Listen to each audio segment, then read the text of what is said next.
This video is powered by Goalie Guild Gaming. G3 has partnered with us to make these videos possible and are dedicated to supporting esports goalies around the world. Make sure you check them out at goalieguildgaming.com. In NHL 21, goalies received a new control, a speed boost well and precision movement. By default, this is mapped to L3, which is clicking down on the left thumbstick.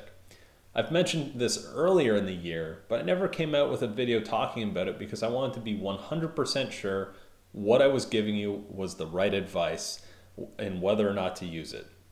So, is it useful? Well, that answer isn't black and white, and it's really going to depend on how you play and what level you play at. Goalies on the best teams in the world playing against the best teams in esports competitions do not all use it. There's probably one or two top to 10, 15 goalies in the world who use it all the time, and that's it. So right away, one thing's for certain, you don't have to use it to have success.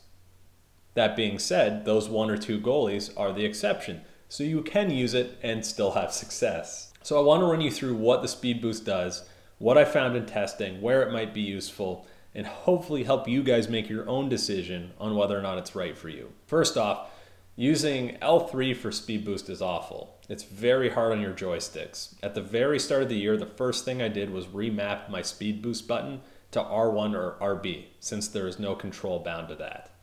You can do this by going into the accessibility or controller settings on PS4 or Xbox and swapping the L3 functionality to RB or R1. Just note that this means the controls are now switched for everything you do on your console. So navigating menus, if you play skater and forget you have it on, your hustle is now RB. Anytime, any menu navigation, anything you do on your console, those controls are switched. So I suggest switching it back and resetting it once you're done playing goalie so you don't forget. I just want to thank Red Devil for recording these videos on how to do it. It's extremely helpful just to be able to show people where to change these settings. So what is it? It's an extra tool in the toolbox. There's no convincing reason why you should use this all of the time, every second of every game. And there's no convincing reason why you should avoid it at all. It's a third type of movement. The slowest movement is just a half push on the left stick in precision. That's the slowest form of movement. And then the middle speed movement is being a full push on the left stick while in precision. That's just your normal fast movement. And then the fastest is a full push on the left stick while holding speed boost. It does not impact your ability to save the puck any more than moving at regular speed does. It kicks in after one stride while moving laterally, left or right. Okay, you don't get the speed boost advantage until you get that one stride out of the way, and then it kicks in. However, when you're moving forwards and backwards or telescoping, it does seem to kick in a bit quicker. Once you're moving it and you're holding it, you never lose that speed until you let it go or stop moving again. So how did we test this? We went into practice mode with Revy and we tested the movement for how long it took to reach full speed and trying it out in different scenarios, moving forwards, backwards, sideways, butterfly slides, okay? And that's how we found the information I mentioned previously. I spent 3 weeks playing games holding it all of the time. And then I spent 3 weeks playing games where I never used it at all and didn't touch it. After that, I looked at where I saw the benefits of using it and where I thought it hurt me. And then I spent 3 more weeks trying it out in specific scenarios that I thought it could be beneficial. And here's what I found about where it's useful. Again, this is super subjective, and at the end of the day, if you don't want to use it or you do want to use it all the time, it doesn't matter, just as long as you have success. I don't care. This is based on testing and what the top goalies in the game do. So just keep that in mind when I give you this advice. On breakaways, I find if I hold it, I give myself a really good chance to stop them. I can gain depth to the top of my crease to be able to attack that snipe easier, especially on penalty shots. You know, guys in club like to do that weird cut across the slot snipe. Well, this helps you get the speed to attack that shot and also recover from it. And then I like to creep back with the skater, match his speed, and pick a side once I've outweighted him.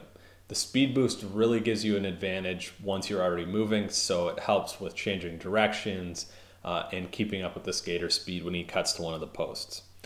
Again, that worked really well for me, but I know there are other top goalies who never use it and still save breakaways. Behind the net. So I found if you face a team who likes to move the puck behind the net, holding it can help you save speed wraps, short side passes like that koozie play where they fake the backhand wrap and throw a pass back short side. It can help you recover really quickly. And it can also help you gain some depth on some slot one-timers for behind the net. I also found it helps when you're out of position and you need to recover really quickly while still being in control of your body. This is the way to go. So where was it not useful? Well, anytime a save requires a short controlled movement, so like a cross-grain snipe, a slot shot, any play really in the center of the ice, the added speed causes you to overcommit and you kind of slide out of the way really easily. So I don't suggest using it when the puck is in the middle of the ice at all.